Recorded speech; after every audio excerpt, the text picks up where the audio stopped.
Proteini so v bistvu angleški izraz za beljakovine. To je eno od 3 makrohranil. Kaj to pomeni? To je hranilo, ki ga zaužijemo v večji količini. Se pravi, imamo beljakovine, ogljikove hidrate in maščobe. Dajva razbiti en mit. Ljudje se še vedno mogoče telih kantičev, tako rečem, malo bojijo. Ja. Proteini je enako beljakovine. To je pač, za mene, bom jaz povedala, kaj jaz vidim v tej škatli, ne? To je pač v bistvu verjetno sirotka, to se pravi iz naravnega živila. Zdaj seveda mi bi rajši, da se beljakovine uživajo v obliki naravnih živil, ne?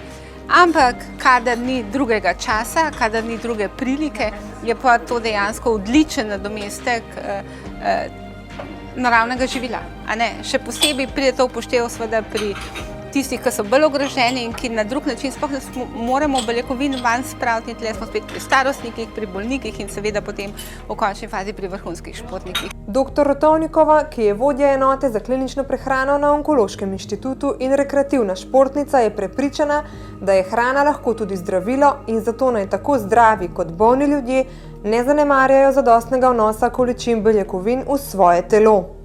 Ključ je v tem, kaj je velik. Mislim, bolj je zdravo škodljiv, če je nekaj premalo, če je pa velik, pa moramo najprej res definirati, kaj je to velik.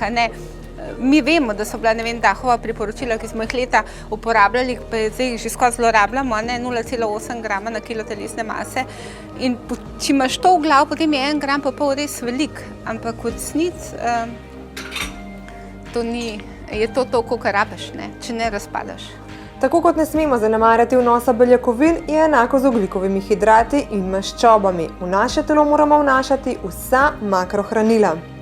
Največja napaka pri, bi rekla, načrtovani vadbi je nenadzorovano stradanje kateregakoli hranila.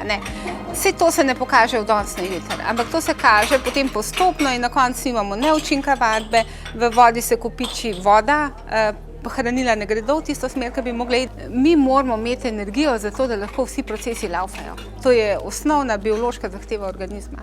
Dr. Rotovnikova še opozarja, da moramo svoje telo, še posebej po napornih vadbah, dobro regenerirati in tudi v času počitka skrbeti za zadosten in pravilen vnos hrane.